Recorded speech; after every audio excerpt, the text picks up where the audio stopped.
Before we begin the agenda, the Wichita-Sedgwick County Metropolitan Area Planning Commission and the Wichita-Sedgwick County Board of Zoning Appeals would like to take this opportunity to welcome everyone to this public hearing. Copies of the agenda for today's meeting, the public hearing procedure, and Planning Department staff reports on all agenda items are available in the lobby of this conference room. The Planning Commission's and the BZA's bylaws limit the applicant on a zoning, subdivision, or variance application and his or her representative to a total of 10 minutes of speaking time at the start of the hearing on that item, plus up to 2 minutes at the conclusion of that hearing. All other persons wishing to speak on agenda items are limited to 3 minutes per person. However, if they feel that it is needed and justified, the chairman may extend these times by up to 2 minutes. All speakers are requested to state his or her name and address for the record when beginning to speak. When you are finished speaking, please write your name, address, and the case number on the sheet provided in the lobby. This will enable staff to notify you if there are any additional proceedings concerning that item. Please note that all written and visual materials you present to the Commission and the Board will be retained by the Secretary as part of the official record. If you are not speaking but you wish to be notified about future proceedings on a particular case, please sign in on that same sheet. The Planning Commission and the Board are interested in hearing the views of all persons who wish to express themselves on the agenda items. However, we ask that all speakers please be as concise as possible and avoid long repetitions of facts or opinions which have already been stated. For your information, the Wichita City Council has adopted a policy for all city zoning items. A copy of this policy is available in the lobby. The City Council relies on a written record of the Planning Commission hearings and does not conduct its own additional public hearings on these items. The decision of the BZA is final. Any appeal of a decision of the BZA is to district court. First item on our agenda is the approval of minutes for December the 19th, 2019. My records show that absent were Joe Johnson and Mr. Rob Hartman. Is there a motion? We need some amendments to that as well. Okay. I'd second that with, I don't know how you want to handle the amendment.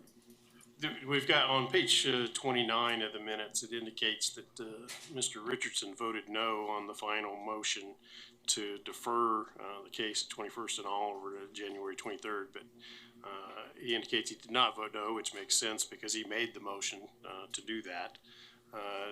We're showing Dual, Miles, and Foster, and we're wondering if anybody remembers who the fourth no vote was.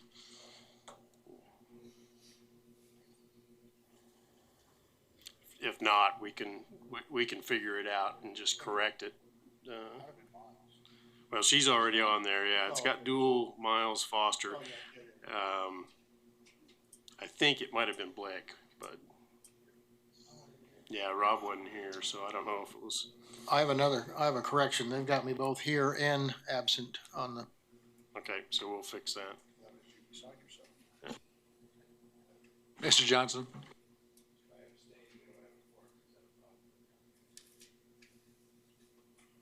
Okay, do we have a motion with those changes? Is that who made the motion, Mr. Green? Sure. Yeah, I move that we Second. Okay, we have a motion and a second with changes. Those in favor of the motion signify with a raised hand. Those opposed, passes 6-0-2.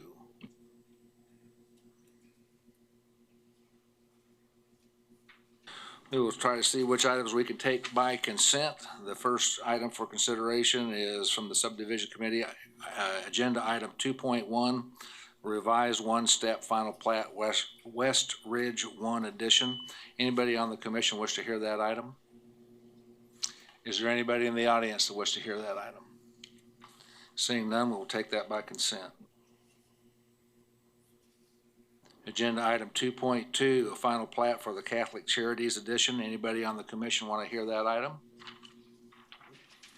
Anybody in the audience wish to hear that item? Seeing none, we will take that by consent.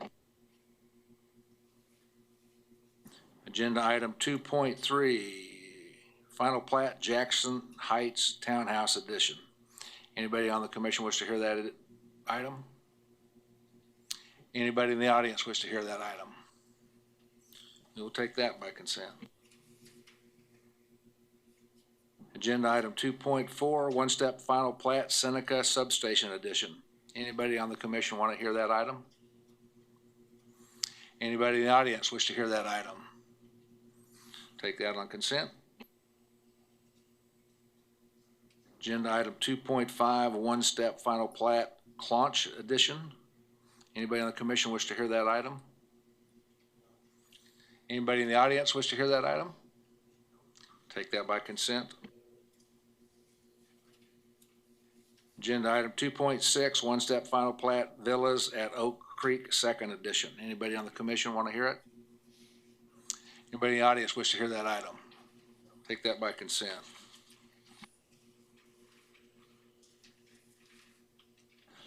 Agenda item 2.7, one-step final plat Oak Knoll Industrial Park Third Edition. Anybody on the commission want to hear that? Anybody in the audience wish to hear that? Take that by consent. Have a Move motion. for approval on items 2.1 through 2.7. Second. Have a motion by Mr. Hartman, a second by Mr. Foster. All those in favor signify with a raised hand. Motion passes unanimously 8-0. Public hearing items, I do think that we'll need to hear item 3.1. Next item is 3.2, a vacation request on property near East 63rd Street South and west of K-15 Highway. Anybody on the commission want to hear that item? Anybody honest wish to hear that item? We will take agenda item 3.2 by consent. Item 3.3, a vacation for access control on property zoned rural residential located northwest corner of East 45th Street South, or north and north 159th Street East. Anybody on the commission want to hear that item? Anybody in the audience wish to hear that item? We'll take that by consent. Agenda item 3.4, city vacation for a sewer easement, south side of East 21st Street and approximately a quarter mile west of North 127th Street East. Anybody in the commission want to hear that? Seeing none, anybody in the audience wish to hear that? Take that by consent.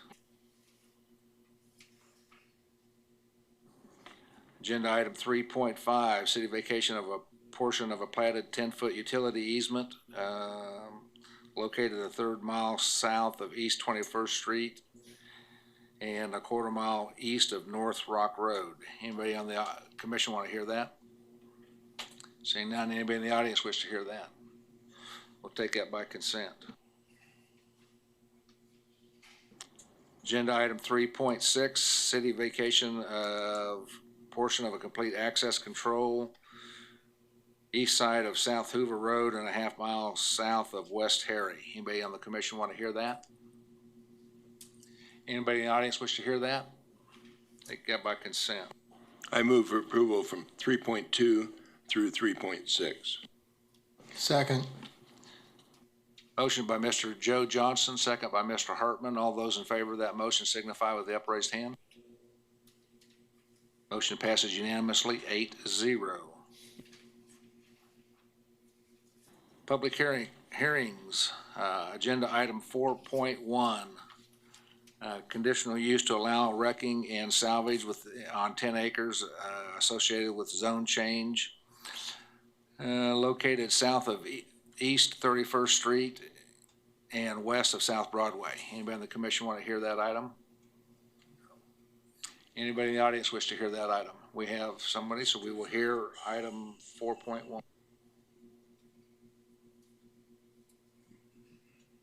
Agenda item 4.2, a conditional use to permit daycare, property north of East 13th Street and west of North Hillside. Anybody on the commission want to hear that item?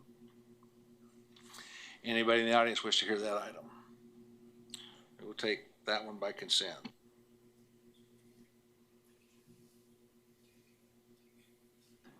Agenda item 4.3, conditional use to permit utility located east of South Seneca and a half-mile south of West Pawnee.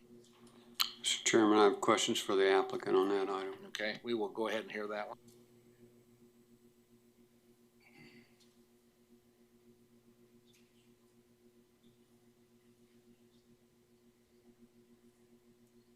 Agenda item 4.4, community unit plan with an amendment. West side of North Amadon and north of West 21st Street North. Anybody in the commission wish to hear that item? Mr. Hartman?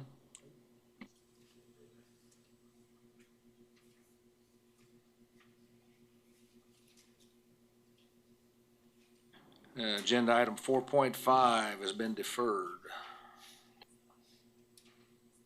Agenda item 4.6, a zone change from B multifamily to general commercial, east of First Street and east of Second Street, 340 North Hydraulic Avenue is the address. Anybody on the commission want to hear that item? We will hear that item.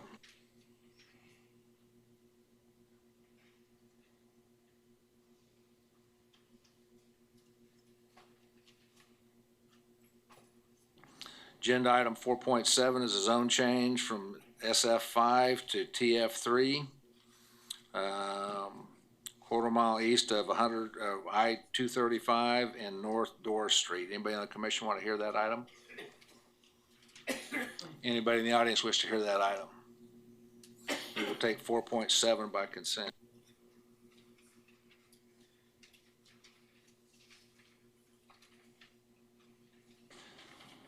Agenda item 4.8, zone change from rural residential to SF20, north of 215th Street West and West 21st Street North. Anybody on the commission want to hear that item? Anybody in the audience wish to hear that item? We will take 4.8 by consent.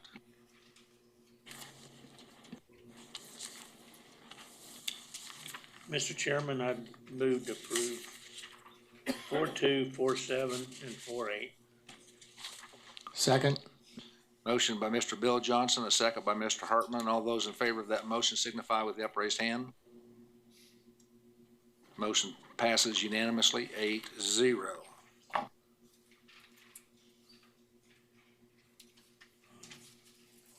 Looks like our first item for business is going to be agenda item 3.1.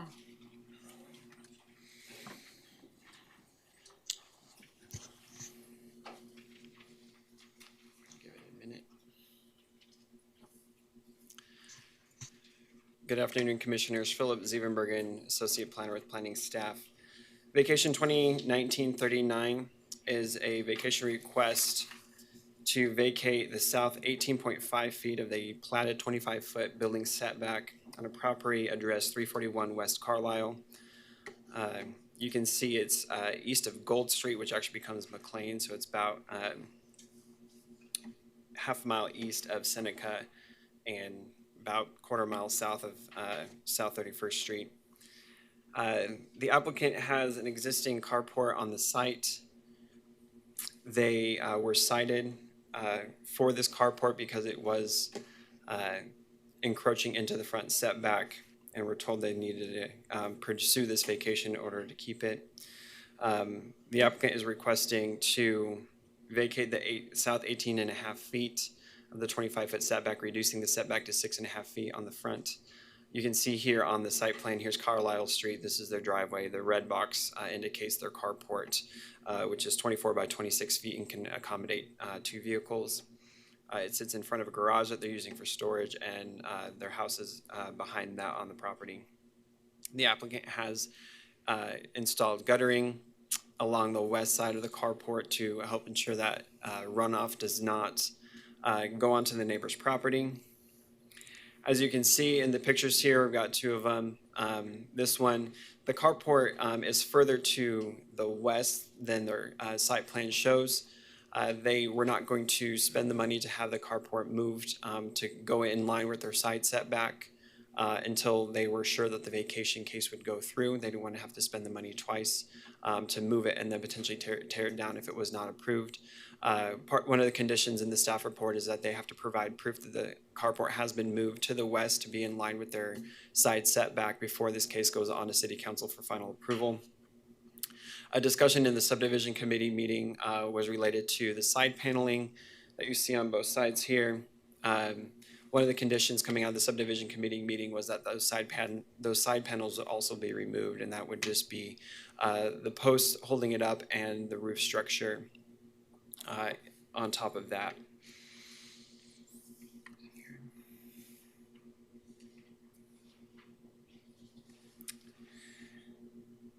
I think that's all I've got to present to you guys. I can stand for any staff questions. Any questions for Philip? Mr. Johnson? You know, if the sides are removed and it becomes a canopy rather than a building, does that change anything? It's still considered a carport. If this, there's a carport down the street, let me get to the aerial right here. This carport, we don't have street view images of it, but Mr. Richardson can confirm this as well. He drove by the site. This one has partial side paneling, and basically, regardless of the side paneling, it would be considered a carport, and it's still considered a structure, and it's encroaching into the setback. Mr. Florence? Did this actually encroach just in the side yard setback, but did it actually go up on the neighbor's property? It is not on the neighbor's property. Worst case scenario would be on the property line right now.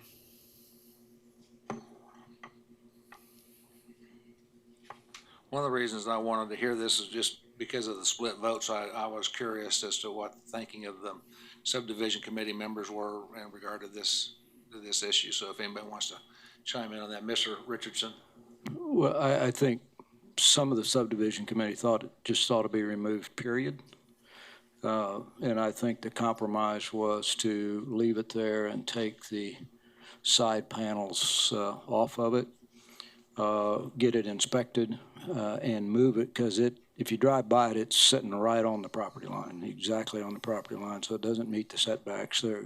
It was kind of to Bill's point, does it? And so I think it was, some members would have preferred we totally remove it, and came out that let's make a compromise here and just take the panels off the side. It's still going to have to be moved and inspected. My concern, it's one of those that has a frame that runs along the ground, and I don't know what happens without having inspected. If you get a high wind, that thing's liable to be down the street if it's not properly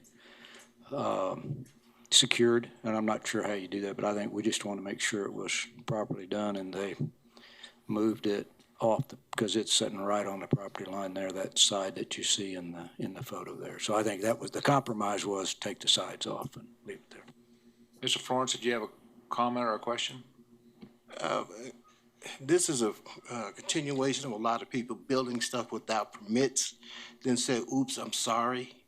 And, you know, we have a code for a reason, and it's required that they get a permit, and that would have been caught if they had went through the proper process.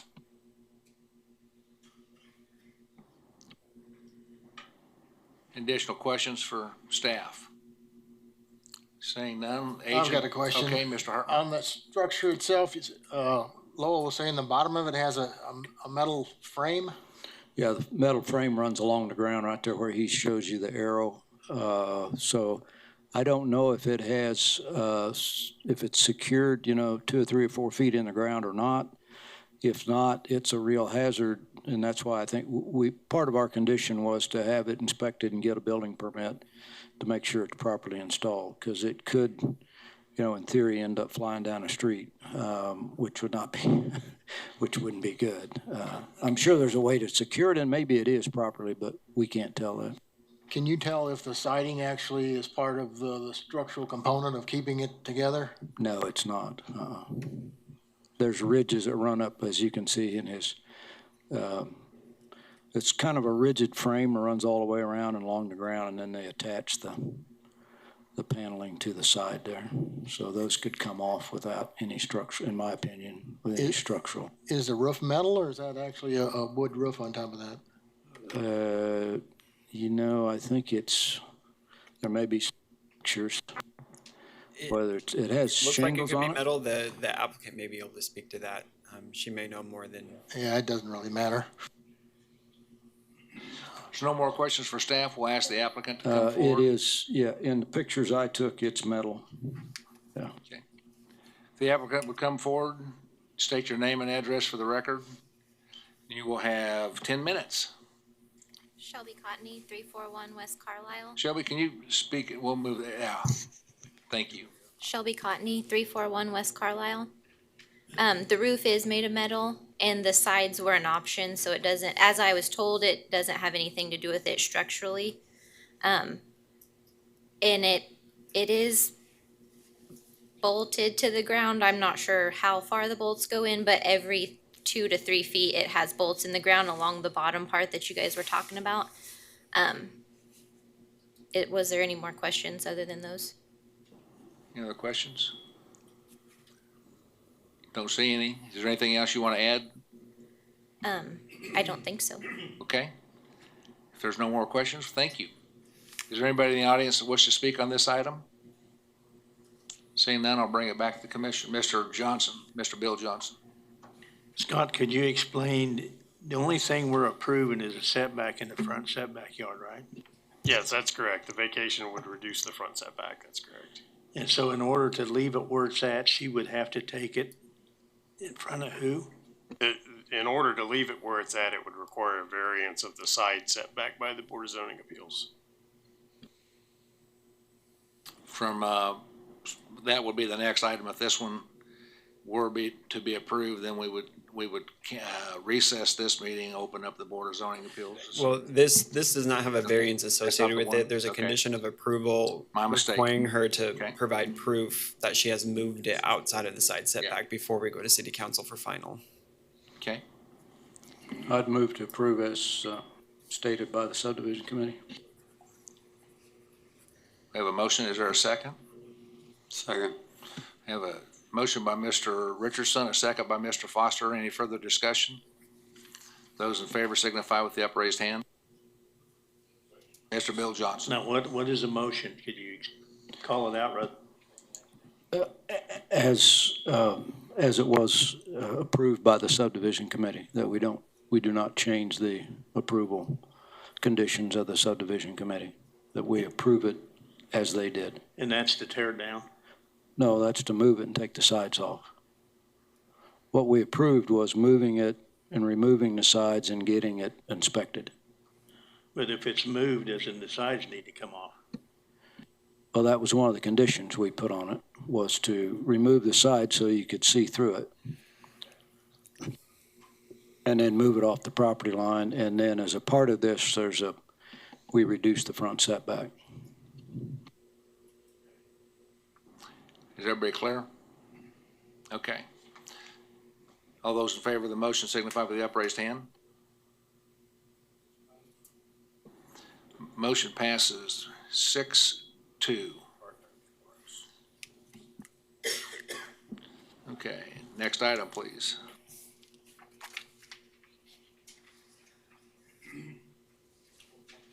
Agenda item 4.1. Good afternoon, Commissioners. Kathy Morgan for the Planning Department. This case, you have the zoning map up on the screen, and it is for a zone change because a portion of this is still zoned single family, and then a portion of it, as you can see, is general commercial, and they want to make all of it limited commercial. And this is, in looking at the historic aerial maps, this has been a wrecking salvage yard since before 1968. It's Don Schmidt. So just keep that in mind. And again, here is the aerial showing. This building up here is where they have parts inside and they have an office. And it is my understanding that they operate this business 24/7, and I think the agent can address some of that additional information that's not in the staff report. So staff is recommending, because in the comprehensive community investments plan, it's within that area that's shown as industrial. So it does meet the standards or the recommendations of the comprehensive plan. It is, let me go back here. There is SF5 to the west of it. That is undeveloped at this time. And there is a VFW Lodge or something that just up here south of 31st Street that I'm not sure that it's being utilized at the time. So this is the site plan that was submitted, and the orangey yellow, that OSU color, Oklahoma State color that surrounds the, okay, is proposed. I'm sorry. Oh, well, I had to get that in there. Is proposed for the solid fencing required in the zoning code. It also requires, the zoning code also requires 100-foot landscape setback from arterials. So this area right here, and again, the agent is going to discuss this area and where they want to put the fencing requirement.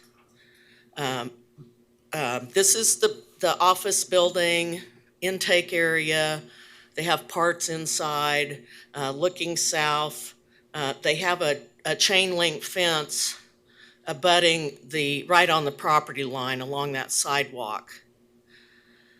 Again, looking south. This is looking north along the east side. This is a used car lot over here to the east.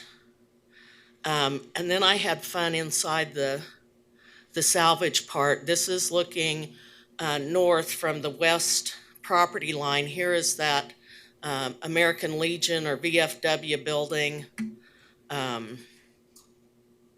This is looking east at the building, the office building, warehouse building. This is looking toward Broadway from the middle of the lot. Okay, and this is looking down that solid fence to the southwest corner. This area back in here is SF5, no buildings on it. And here you can see some of it does have some screening with trees, mature trees on the SF5 side of the lot, or side of the property. And these are the apartments that are north of the site. This is a garage that is northeast of the site. This is looking east from in front of the building. Here's Broadway in the background. This is looking west from in front of the site, and you can see their hurricane fence or chain link fences on the right at the sidewalk. This is looking west at the SF5 zoning, so there needs to be some upgrading of the solid fencing, which I'm sure that will be taken care of according to the site plan. And the recommendations, there are 17 conditions that we require for the conditional use to be approved, and these are standard for wrecking and salvage yards. And 15 is something that I think the agent is going to address, because we require, in the past, we've required a drainage plan for the wrecking salvage yard and the environmental services on the runoff, potential runoff. So staff is recommending approval of this conditional use and zone change with the conditions listed in your staff report. Any questions for Kathy? Saying that, thank you. Agent or applicant? Craig, state your name and address for the record, please, and you will have 10 minutes. I think you're up here on the first page, aren't you? Yeah, I think so, yeah. I had a lot of pictures. He did. Okay, that's your site plan. Oh, Yeah, that was. that was it. Right there you go. Mr. Chairman, members of the Planning Commission, my name is Greg Ferris. I represent the owners of the property and the contract purchaser of the property, which is Copart. This property is operated, as Kathy said, for a number of years as a wrecking and salvage, truly a wrecking and salvage yard where you take a car in, you tear it apart, and you sell parts. Copart is buying this property, but they will not be doing quote-unquote wrecking and salvage. However, the zoning code does not have a provision for what Copart actually does, which is take wrecked vehicles, store them for insurance companies, and then auction them off to wrecking and salvage yards. So there will not be actual wrecking and salvage going on anymore at this. These vehicles that you see will be gone. The area will be cleaned up dramatically. Now, Copart could have foregone this process because of the non-conforming status of the property. They could operate it exactly as it is today. That would be a chain link fence. They could operate it right up to the property line, just as it's being operated today. They could make a few modifications to the building as long as they didn't do over 30%, and they could go off and running. They decided to be a good neighbor and to be a good citizen. They do operate one further south that they wanted to make this compatible with what their normal operations are, and that would be to include a solid screening fence all the way around. That will be a new fence, not what you saw. They'll be removing what's currently there and be installing new solid metal fencing. I have two issues. Kathy mentioned the drainage plan. As we said, this has been operating for some 50 years in this site. If they decide to do any construction, they'll have to plat this property, at which time they'll have to do a full drainage study and a full drainage plan. But really, to basically continue exactly what they're doing today, we think that all the other conditions we're okay with, including the environmental and those things, but we think that a drainage plan is a bit onerous at this time for this property. So we would ask that this be approved without the condition of number 15. The other issue has to do with the site plan. This is a site plan I submitted to Kathy at the last minute because I saw that there was an error in the original site plan, and that was that her, and in my map, it's yellow like the shocker color. When I look at it here, it shows up the ugly, I'm sorry. But if you look at yours, you'll see that the line didn't match up with the actual property line. So we moved that back. And the other thing that they wanted to do was to have the fence, and I actually made an error. I thought this building was 20 feet, it's 30 feet. So this fence right here should be 30 feet so that they can come straight across. And that's because they get cars in at different times, and when they have employees there, they want to be behind that fence just for security purposes. So they'll open a gate, they'll let the car come in, they'll close the gate, and the employees can then come in and park behind the fence, and they don't have to be exposed to the environment down in South Broadway later at night. While it may be fine, there may be also times it's not. So the code actually only requires that there be no wrecking and salvage on the street right up to the street.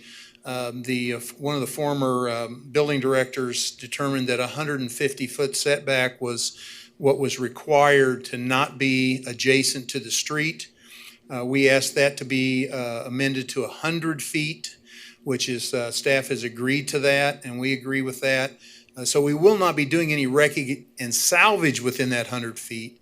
We will be working with staff on a landscape plan in that 30-foot street front yard along 31st Street, but we'd ask that you would approve this amended site plan with the fence moved back to the 30-foot line.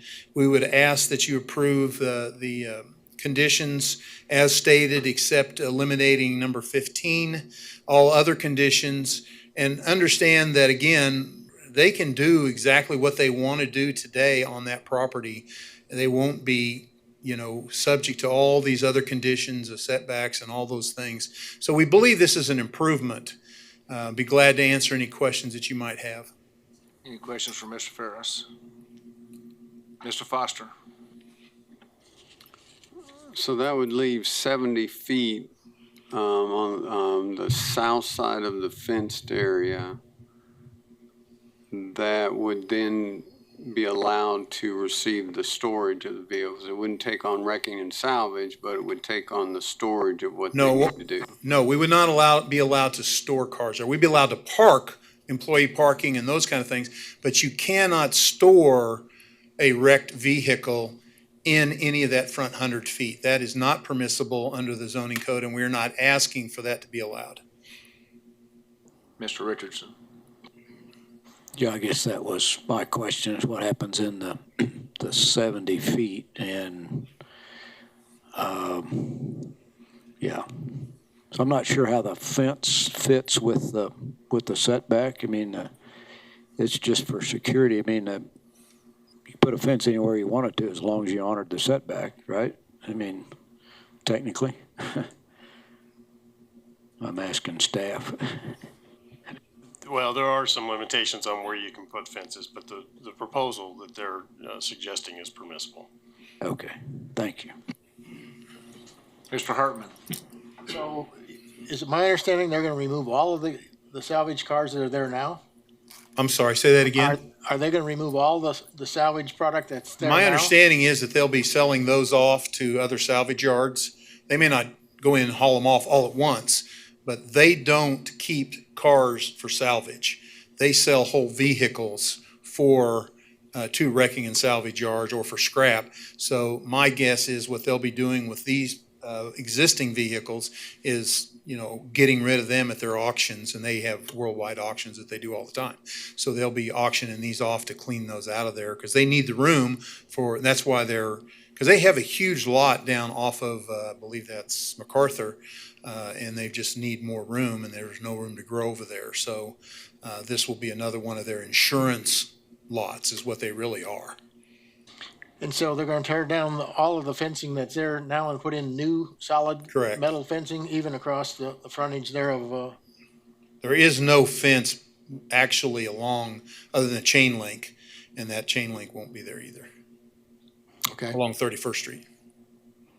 Mr. Foster? Will any new paving be installed, or is the whole site already paved and will remain in place? There is significant paving. Where there is not the hard pack that's generally allowed by wrecking and salvage, they'll be going in and doing that because they'll need that.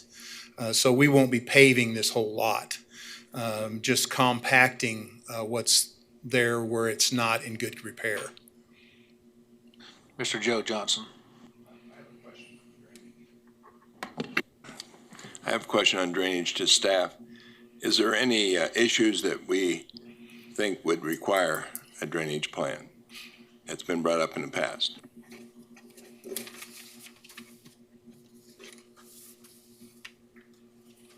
How you doing? Joe Hickle, I'm the city stormwater engineer. I had prepared this speech before coming here to present our case that a drainage plan would be required. Mr. Ferris identified that the project would be proceeding through the normal platting process, and at such time a drainage plan would be required. So I think that it's okay at this point to waiver the drainage plan as a requirement of the zoning change. It is true this is an old site and we don't have a word one on drainage on this site, and we wanted to get that if there was not going to be a platting process. With the platting process about to continue later on, then I think we could do the drainage plan later. Thank you. Could I say something? I don't want to mislead anybody. We're not going to plat that unless we build a new building. Okay, we don't have a building scheduled today. I imagine they will eventually, but right today. So I didn't want to mislead anybody that we're getting ready to do platting as a part of this. We will have to do obviously drainage when we plat it, but there is no platting imminent to this at this particular point. Well, to that point, I think as long as we all understand and agree that the operation of the site's not going to change from what it is now until such time as you plan to move forward, then we could waive the drainage plan at this time. Thank you. Mr. Hartman. Joe, do you know where the drainage is going to now?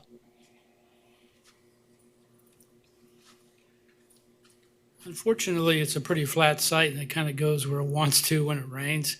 So it's not well defined and we don't have a drainage plan that does define that.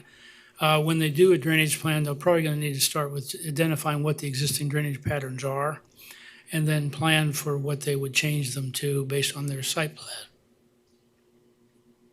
Mr. Richardson? Yeah, I think just to clarify, Copart is at least national, if not international. It's a big operation, and I think they simply act as an intermediary. I remember I had to go to their current facility when my wife totaled out her van, and I had to take the title down there, and it was, they had a really very professional run office down there, and so I think it'll be an improvement. We get some of these cars that have probably been there. I grew up in the south side of town. I'd bet some of them been there since I was a kid. So having the inventory turn is probably a lot better than having it all sit there forever and ever. I think one of the biggest issue too is if you drive down 31st Street, you will see that they have vehicles stored right up to the property line. That will go away. So we think that this will be a major improvement to this property. Any additional questions for the applicant? Seeing none? Thanks, Thank you, Joe. Mr. Ferris. Anybody from the audience wish to speak on this issue? Seeing none, I'll bring it back to the commission. I'd move for approval with the elimination of item 15. And the revised site plan? Yes, and the revised site plan. Second. I'll second that.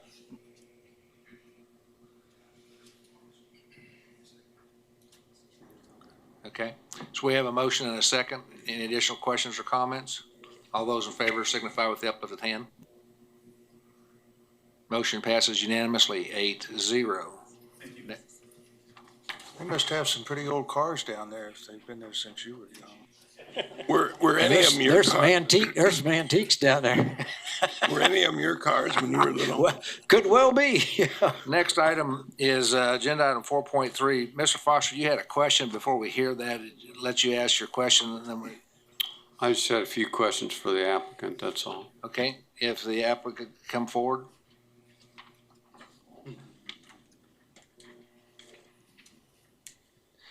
Charlie, state your name and address for the record, please. Charlie Brown, PEC 303 South Topeka. We are agent for the applicant, Evergy, and we have two members of their staff present today as well. So if I can't answer these questions, these gentlemen might step up and help me out. So, Mr. Foster, fire away. Given my background, I'm inclined to study your landscape plan. And so I've just got some comments related to that. One is if you look at the calculations, there's a fair number of trees beyond what's required on it. For example, on the north side of the property, you can count the existing trees as part of the required. And instead of more than a dozen or so, you would only need like 3 trees in that area. And you can go through and look at the other calculations and you'll find you can do about 9 less trees total. So question number 1 is, I would assume that landscape would be required on the south side, given that it abuts the single family, and we don't see landscape over there unless you count the existing tree that's there. The second thought is I checked with the community forestry program coordinator at the state, and the director of the Pear Horticultural Center. And the Black Hill spruce and the Spartan are not recommended trees. So you may want to study that recommendation there. For example, Taylor juniper would be a much better selection than the Spartan. So Would you repeat what species would be it's more? called Taylor juniper. Taylor juniper, okay. Yeah, I won't go into the details of why those aren't good selections, but you can find the research on it. Okay, thank you. That's all I had, Mr. Chairman. With that, I'll go back to the idea of doing this by consent. Is there anything else anybody wants to hear on this item? If not, we'll take it by consent. So moved. Well, let me check the audience. Is there anybody in the audience that wishes to hear this item? Seeing none, Mr. Foster. I was curious what the construction of the wall is going to be like. I know we're going to deal with that, but is it a decorative type wall? I will let one of these gentlemen come speak on that. It is a solid wall that comes in sections. They build the columns, pillars, and then they set the piece in between. So this is Chris Meyer with Evergy. Chris Meyer with Evergy in Topeka, and just as Charlie said, it is a precast decorative aesthetic wall, and it is just as Charlie said, they build the columns and they slide the panels in between. So I was going to say, you could save a couple $1,000 if you study the landscape ordinance pretty close. Given that it's a decorative wall, I don't think you need all that planting. Okay, thank you.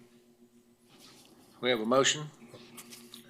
So moved. We have a motion by Mr. Richardson, second by Mr. Green.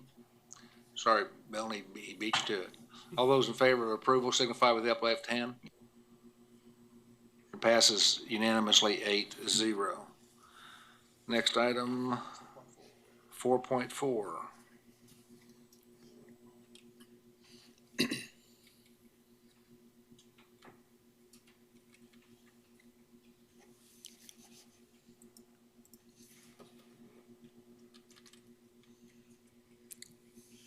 Okay, I'm not sure what's going on. It seems to be. Hit what now?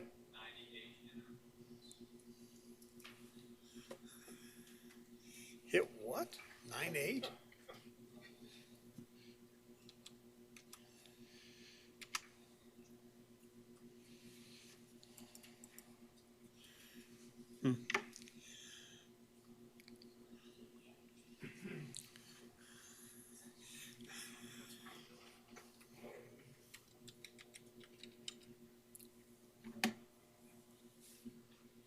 Is Jim doing that?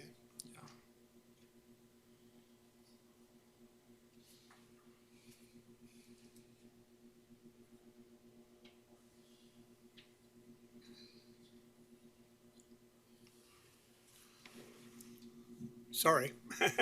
Dave Yara with planning staff. This case is CP 2019-39. This is a request to make an amendment to the Sweetbriar Shopping Center CUP on parcel 10, which is the property outlined in blue, 21st Street to the south. This is Amidon, which is to the east of the property.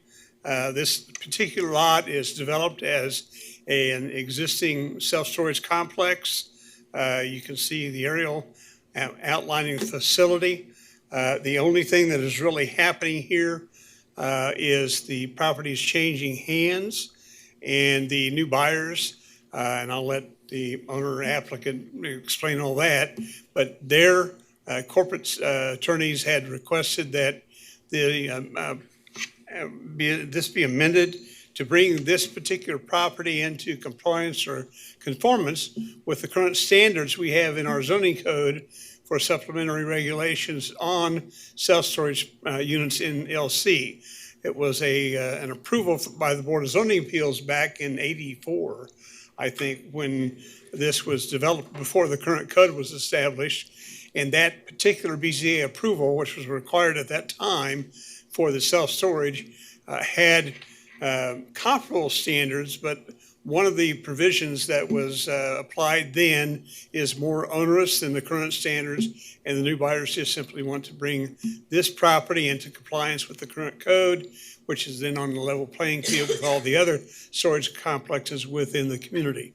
There are no physical changes planned for this facility. We're not building new buildings. We're not raising buildings. They're not modifying the site in any way other than perhaps a name change. And I don't even know about that. But that's really all that's really going on with this request. You can see the location. We cited in the fact that under the zoning code, that is shown as industrial. And if you really zoom into that, it is. This is the existing CUP, and it shows the boundary of parcel 10 and the photos of the location. That's the current property. You're looking north. The parking lot here is Amidon on the right side of the picture. That's kind of a more direct shot at the office and the buildings on the facility, looking deeper into the storage complex. That is looking across the street at on the east side of Amidon. This is the entry, one of the entries into the area that comes in off of Amidon. And then that's looking south along Amidon and on the parking lot in the balance of the Street Briar Shopping Center. So with that, I'll be happy to answer any questions. Questions for Dave? Mr. Hartman? So you're just cleaning this up so it conforms with what's being built today? And this will make it subject to the same standards that we have on all the other self-storage facilities around the city. They're just bringing the current operation into the contemporary standards in the zoning code as opposed to the language that was done in the BZA case back in '84. Mr. Hartman, does that answer your question? Yes, it does. Does there anybody else have any issues on this that we want to hear the entire deal, or do we? I would ask for the applicant to. Okay. For the applicant not to make a presentation. Okay. I'd move for approval. We have a motion to approve. Can we do that? Per staff recommendation. Make sure. Second. Got that gentleman I got here a half hour early. I want to make sure before we go on that, is there anybody from the audience who'd like to speak on this issue? Seeing none. Okay. We have a motion to approve by Mr. Joe Johnson, second by Mr. Richardson. Any further discussion? Seeing none, all those with the upraised hand? Passes 8-0-1. Next item, please.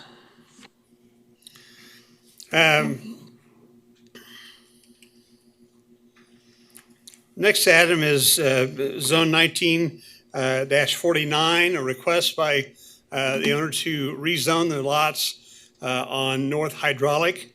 The address in question is 340 North Hydraulic.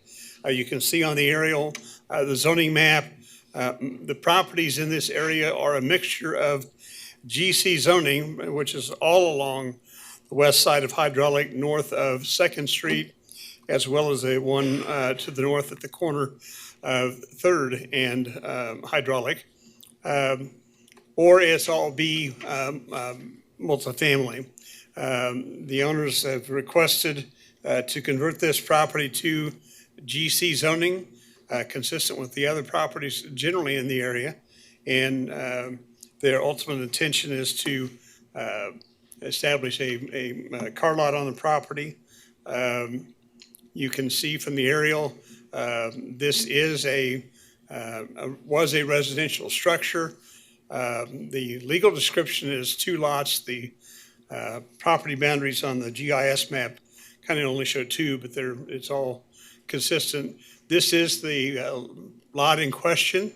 The property line generally runs from this fence line to the further to the south end of this vacant lot. The vacant lot to the north is actually owned by the folks that own the property on the corner of 3rd and Hydraulic. This particular vacant lot is zoned also B, but as you can see, there's nothing on it. The commercial building at the corner of 3rd and Hydraulic is already zone GC. This is looking north along Hydraulic. This is the property in question. And you can see commercial buildings across the street.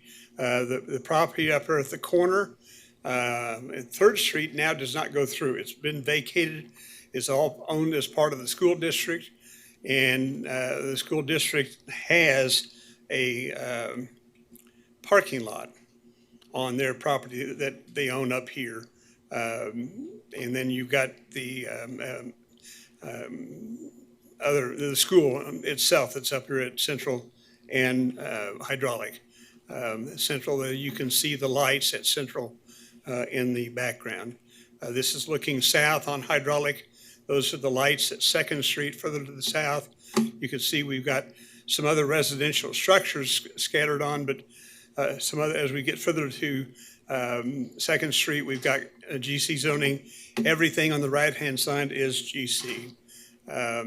This is right across the street west from the subject property. So I will tell you that this was heard by the District Advisory Board Monday night. Kathy happened to go to that one. Their recommendation was to deny the request and encourage it to be zoned to LC and put a conditional use on it for the car sales, and that was by a 9-1 vote. The staff is recommending approval primarily because, as we note in the staff report, we have a tremendous amount of GC already establishing along Hydraulic. Hydraulic is really one of our major arterial streets.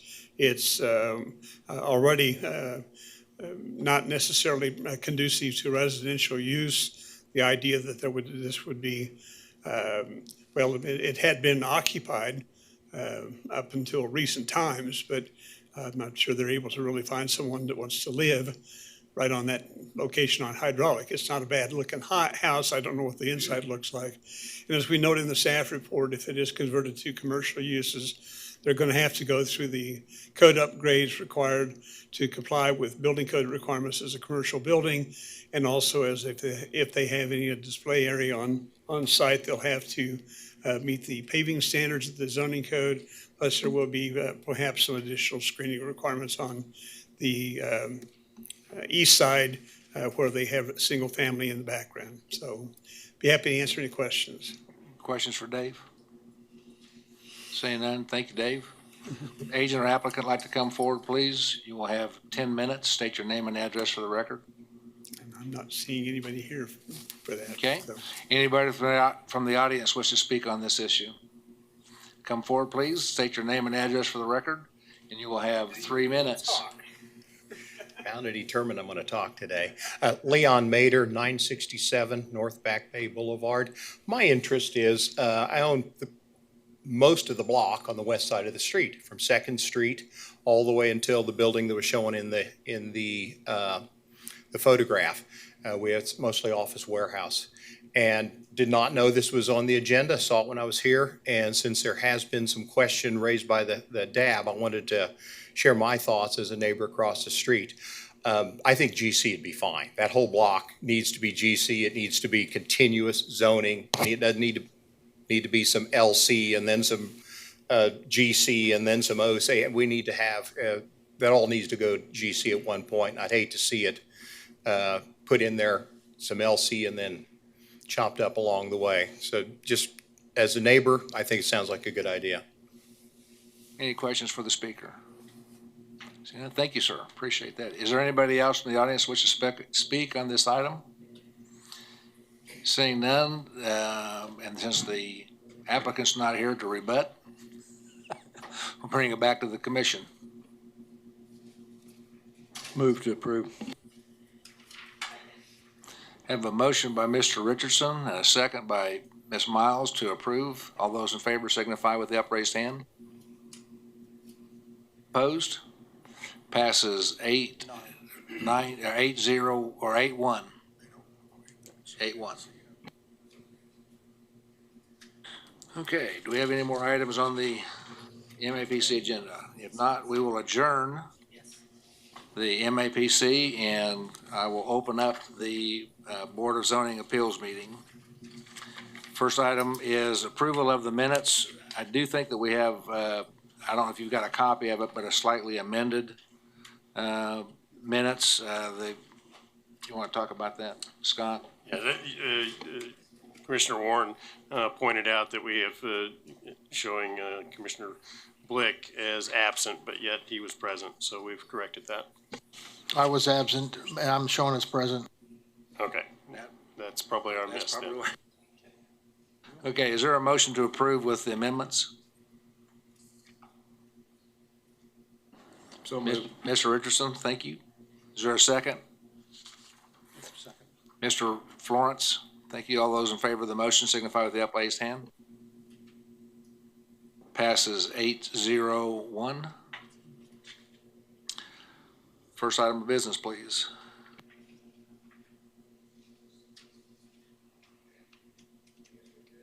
A city variance to permit a 9-foot tall screening for the building. Is there anybody on the commission want to hear that item? No? Is there anybody in the audience want to hear that item? Seeing none, we'll take that by consent. Is there a motion to approve? I move for approval. Second. Have a motion by Mr. Joe Johnson, a second by Ms. Miles. All those in favor signify with the upraised hand. Passes unanimously, 9-0. If there's nothing else, we stand adjourned.